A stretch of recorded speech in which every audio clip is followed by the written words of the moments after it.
നമസ്കാരം. കൈതപ്രത്തെ ബി.ജെ.പി. പ്രാദേശിക നേതാവ് കെ രാധാകൃഷ്ണന്റെ കൊലപാതക കേസിൽ ഭാര്യയും ബി.ജെ.പി. മുൻ ജില്ലാ കമ്മിറ്റി അംഗവുമായ മിനി നമ്പ്യാർ എന്ന മിനി രാധാകൃഷ്ണനെ അന്വേഷക സംഘം ചോദ്യം ചെയ്യാനൊരുങ്ങുന്നു. വ്യാഴാഴ്ച രാത്രി 7-നാണ് മാതമംഗലം പുനിയങ്കോട് വടക്കേടത്ത് വീട്ടിൽ രാധാകൃഷ്ണനെ പെരുമ്പടവ് സ്വദേശി N.K. സന്തോഷ് വെടിവെച്ചു കൊന്നത്. സന്തോഷ് കഴിഞ്ഞ ദിവസം അറസ്റ്റിലാവുകയും ഒക്കെ ചെയ്തതാണ്. സന്തോഷും മിനിയും തമ്മിലെ വാട്സാപ്പ് ചാറ്റ് വിവരങ്ങളും മറ്റും പോലീസ് ശേഖരിക്കുകയും ചെയ്തു. ഈ സാഹചര്യത്തിലാണ് ചോദ്യം ചെയ്യുന്നത്. കേസിൽ കൂടുതൽ പ്രതികൾ ഉണ്ടാകുമെന്ന സൂചന പോലീസ് നൽകുന്നുണ്ട്.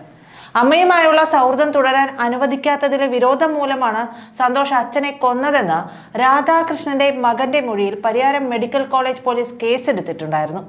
രാധാകൃഷ്ണൻ പുതുതായി നിർമ്മിക്കുന്ന വീട്ടിലാണ് കൊല നടന്നതെന്ന് FIR-ൽ പറയുന്നു. മിനി നമ്പ്യാരും അമ്മയും താമസിക്കുന്ന വീടിന്റെ പമ്പ് ഹൗസിൽ നിന്നാണ് വെടിവെക്കാൻ ഉപയോഗിച്ച തോക്ക് പോലീസ് കണ്ടെടുത്തത്.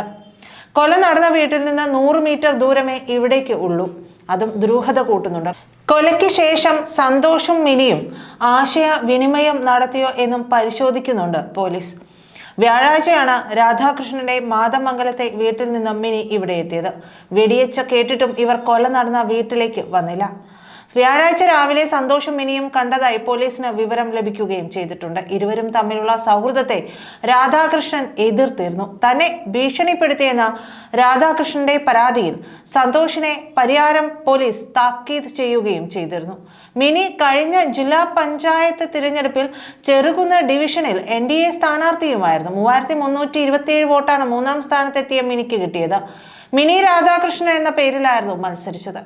രാധാകൃഷ്ണനെ വെടിവെച്ച് കൊലപ്പെടുത്തിയതിന് കാരണം ഇദ്ദേഹത്തിന്റെ ഭാര്യ മിനിയുമായുള്ള പ്രതിയായ പെരുമ്പടവ് സ്വദേശി N.K. സന്തോഷിന്റെ സൗഹൃദം തകർന്നതിന്റെ പകയിലാണെന്ന് FIR-ൽ വിശദീകരിക്കുന്നു.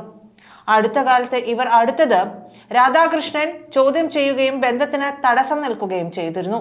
ഇതിന്റെ പേരിൽ സന്തോഷ് നേരത്തെയും രാധാകൃഷ്ണനെ ഭീഷണിപ്പെടുത്തിയിരുന്നു.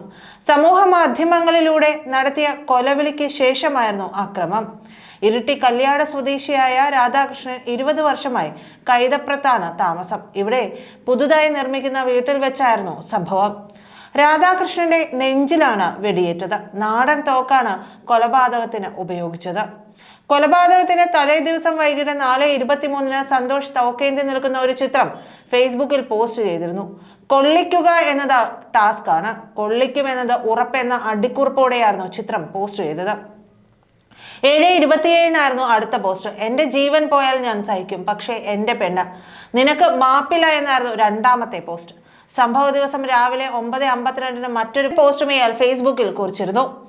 2 മാസം മുമ്പ് സന്തോഷിനെതിരെ രാധാകൃഷ്ണൻ പരിയാരം പോലീസിൽ പരാതി നൽകിയിരുന്നു.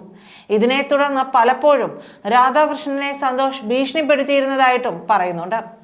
രാധാകൃഷ്ണന്റെ ഭാര്യയും സന്തോഷും ഒരുമിച്ച് പഠിച്ചവരായിരുന്നു.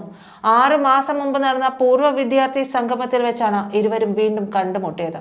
വിദ്യാർത്ഥി കൂട്ടായ്മയുടെ ഭാഗമായി കണ്ണൂരിൽ വിനോദയാത്ര പോയപ്പോൾ ഇരുവരും കൈകൾ കോർത്തു നിൽക്കുന്ന ഫോട്ടോ സന്തോഷ് ഫേസ്ബുക്കിൽ പോസ്റ്റ് ചെയ്തിരുന്നതായി പറയുന്നു. ഇതേ തുടർന്ന് രാധാകൃഷ്ണനും ഭാര്യയുമായി വഴക്കും വാക്കേറ്റമുണ്ടായതായും അറിയുന്നു. സന്തോഷ് അവിവാഹിതനാണ്. രാധാകൃഷ്ണനും ഭാര്യയ്ക്കും 2 മക്കളുണ്ട്. സൗഹൃദത്തെ ചൊല്ലി രാധാകൃഷ്ണൻ ഭാര്യയെ കഴിഞ്ഞ ദിവസം മർദ്ദിച്ചിരുന്നു. ഇതാണ് കൊലപാതകത്തിന് പ്രകോപനമായതെന്നാണ് സന്തോഷ് പോലീസിന് മൊഴി നൽകിയത്. സന്തോഷ് കുറ്റം സമ്മതിച്ചതായി പോലീസ് അറിയിക്കുകയും ചെയ്തിട്ടുണ്ട്. നന്ദി.